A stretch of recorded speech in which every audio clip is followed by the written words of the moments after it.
shocking new video from the BBC. Watch this as this reporter is on BBC doing an interview live. The building over his left shoulder is hit first with a warning shot, then with some precision missile shots, and the entire building is strategically brought down right here on this block in Gaza City.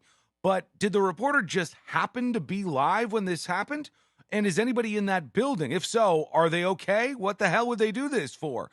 That is perhaps the most interesting thing. I'm going to share that with you in a second. First, this unbelievable video. Here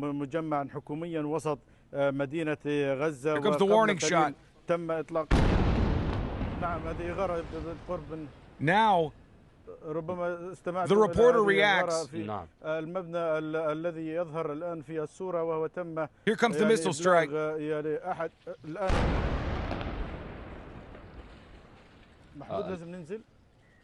Adnan, are you all right? Please end the live if you're in danger, he says. I can see strikes across from where you are. Watch this.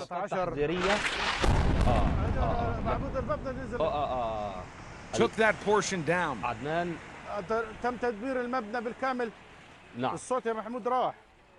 And now watch this. This is just absolutely stunning.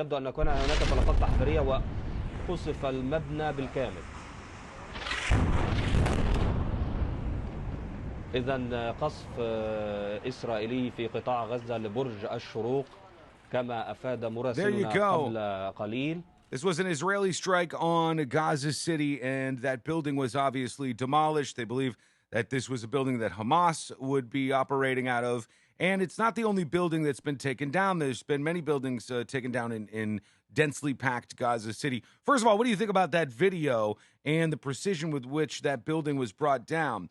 Second of all, what do you think about this? Because you ask yourself, was anybody in that building? Well, the answer is very, very likely no. Here's a situation where a different building was taken down. In this case, it was this guy's building. And he owns a 13-story block building where Hamas officials lived and worked. Now he's on the phone with the Israeli Defense Forces, and they're telling him exactly when they're going to blow his building up.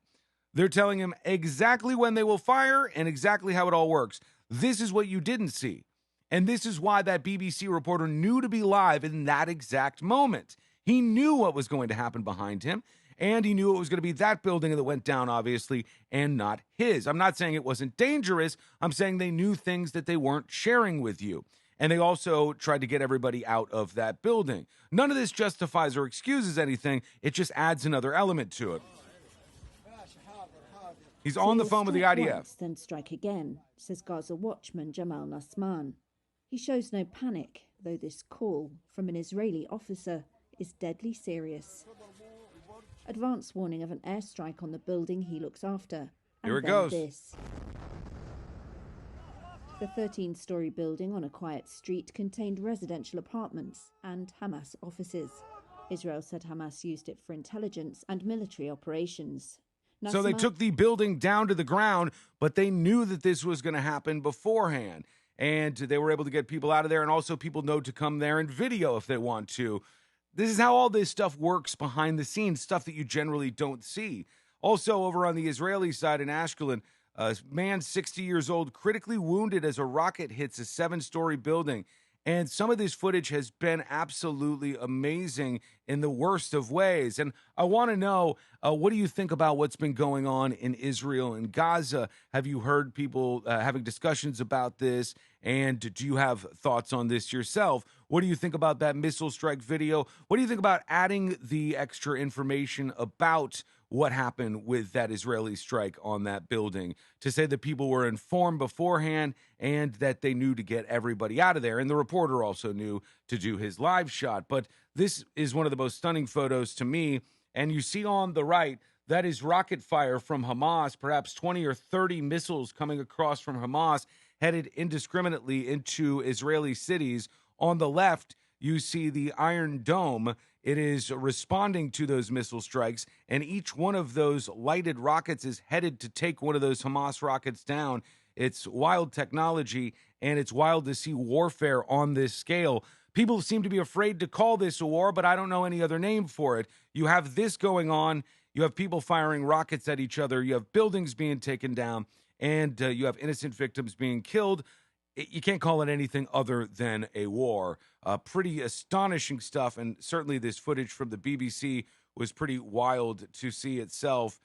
So what do you think about all of it? Let me know in the comments. I'll take them to heart, as I always do, and I'll engage with you. If you're new here, well, the first thing I'd like you to do is follow along. Hit that follow button at facebook.com/thenewsjunkie for a video just like this every single day. And over on youtube.com/thenewsjunkie, hit subscribe. We'll talk to you again real soon.